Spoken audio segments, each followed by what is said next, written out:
Got a truck coming up the driveway here for some hardwood firewood.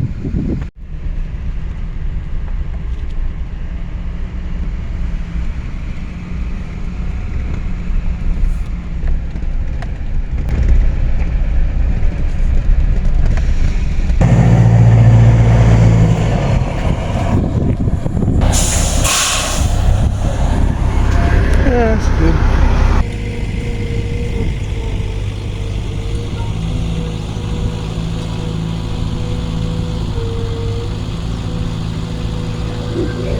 So I got a half birch and half oak firewood. It's like pretty good stuff.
I bought this load of firewood from a local logger.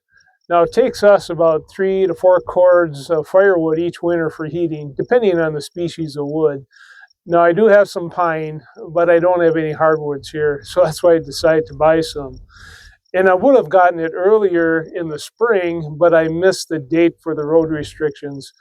The day I had talked to the logger was the day that the spring load limits went on the road, so I had to wait till now.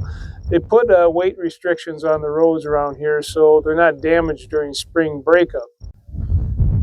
I bought a 6-cord load.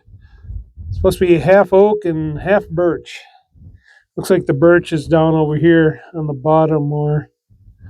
When I look at, this is all 100-inch stuff. When I look at some of these, they're pretty nice logs. Like this one oak one right here. I think I should pull that out and set it aside for something in case I wanted to post like that. This one don't look too bad. Maybe I'm not there. This one here looks pretty decent. It's an oak one. He sets these on the ground first as runners to pile the firewood on top, so the firewood isn't absorbing moisture off the ground all the time. It'll dry out better. This one looks like a pretty nice post under there, pole. So I think that's what I'm going to do. I think I'm going to go through this pile as I cut it up and pick out some nice logs. This oak one here is a pretty good size one. It looks like it's pretty straight.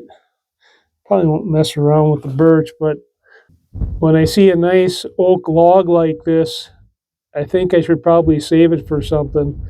Might be able to use it for something later. It's a shame just to cut all this stuff up for firewood. If I could use it for something else, it'd be a fortune if you wanted a solid oak log like this big.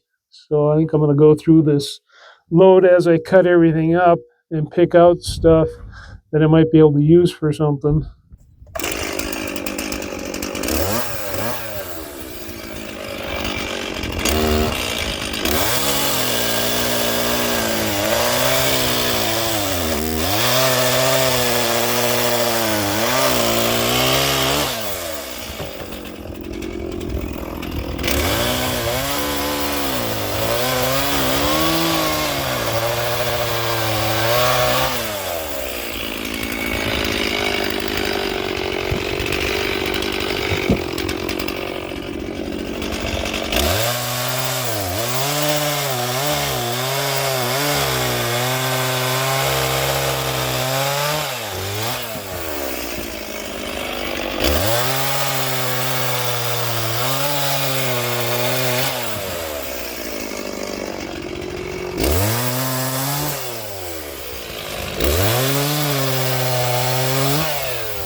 If you noticed, I'm not splitting these logs like into pie pieces, but into thinner slabs.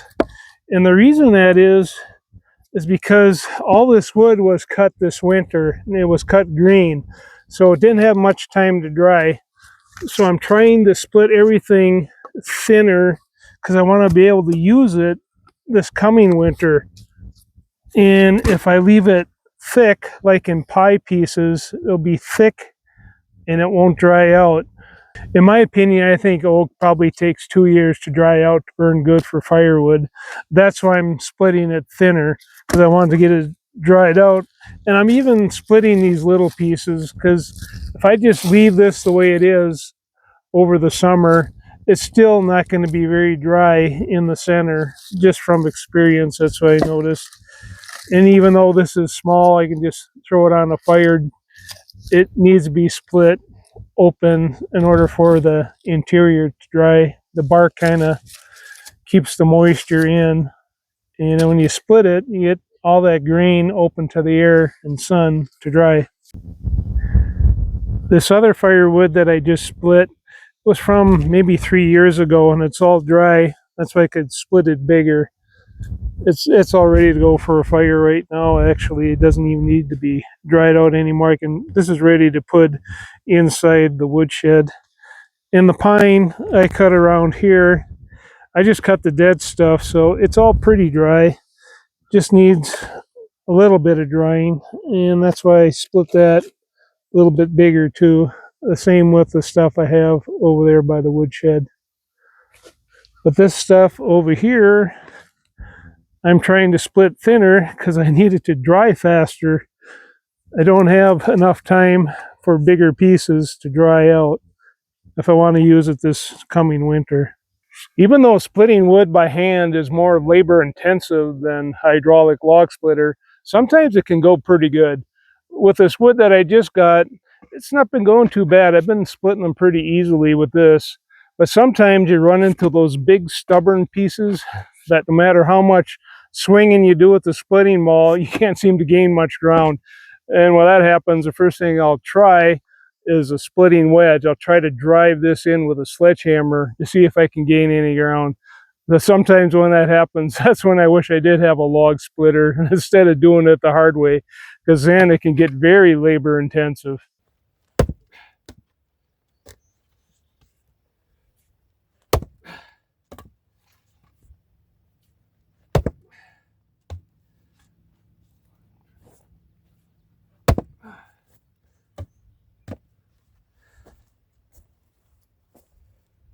This is a piece I had set aside for a while, one of them stubborn pieces.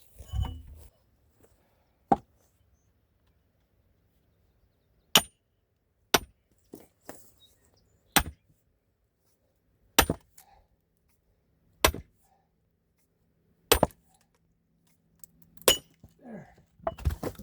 Okay, that didn't go too bad. I thought it was going to be a little tougher than that. But with the wedge, I got it pretty easy.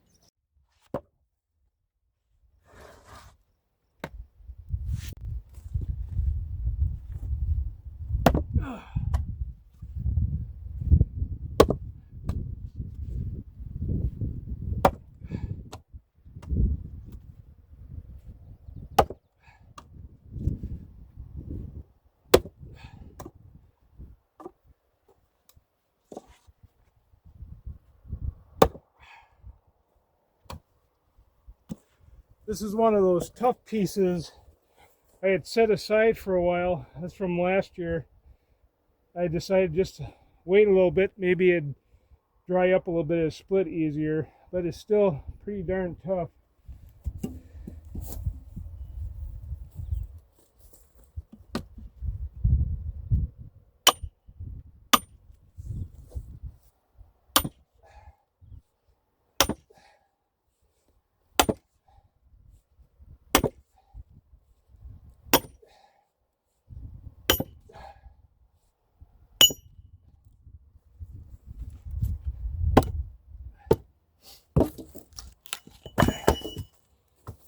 Got it.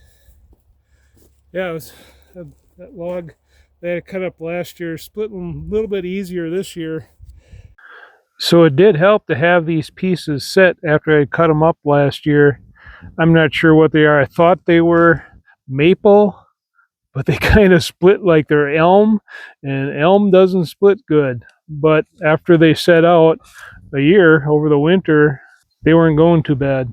The going price for hardwood firewood and 100-inch sticks around here is $120 a cord delivered. And that's what I paid. Now you can get it cheaper if you want to haul it yourself. You can get it for $100 a cord, but it really doesn't make much sense unless you have the equipment, because that's pretty heavy stuff, and it's not something you're just going to load easily on the back of your pickup by hand. So you're way ahead to have somebody who's got the equipment haul it for you. Now, when you see ads for firewood, sometimes you got to be kind of careful, because you can see an ad that says $100 a cord, cut, split, and delivered. Well, you have to realize that's probably not a real cord of wood. It's probably what they call a face cord, and that's, I think, about a quarter of a cord of real wood. Now, what I got are full-size cords of wood, and that's 4 foot by 4 foot by 8 foot. Now, you can get that much delivered too. There's ads for that, full-size cords of wood, and that usually runs you about $240 a cord, cut, split, and delivered for hardwoods. Now, a lot of people do buy it like that who don't have the time to cut and split it. I guess it actually depends on what you think your time is worth. Some people just do it on the weekends or in the evening or something when they don't have much else to do. They'll spend their time cutting and splitting their firewood then. Because a lot of people around here do heat with firewood still, because it's still very much available around this area. Now, I have one more tip I want to show you before the end of this video. You notice the handle on my splitting maul, how it's darker on the end down here? That's because when I'm not splitting firewood, I'll take this splitting maul and let it soak in diesel fuel, in a container with diesel fuel in it. And why I do that, it keeps the ends swelled up so it doesn't dry out and the head won't fall off. And it really works good. And of course, you got to put it someplace where it's not going to spill. Let me grab something here to want to evaporate too much either. So this is just a 30 caliber ammo case, plastic ammo case, so it doesn't leak out. And I just leave it like that when it's not in use. That's when you have a wood handle. If you got fiberglass, like I got on my sledgehammer, it ain't gonna do anything. But it works good for tools with wood handles.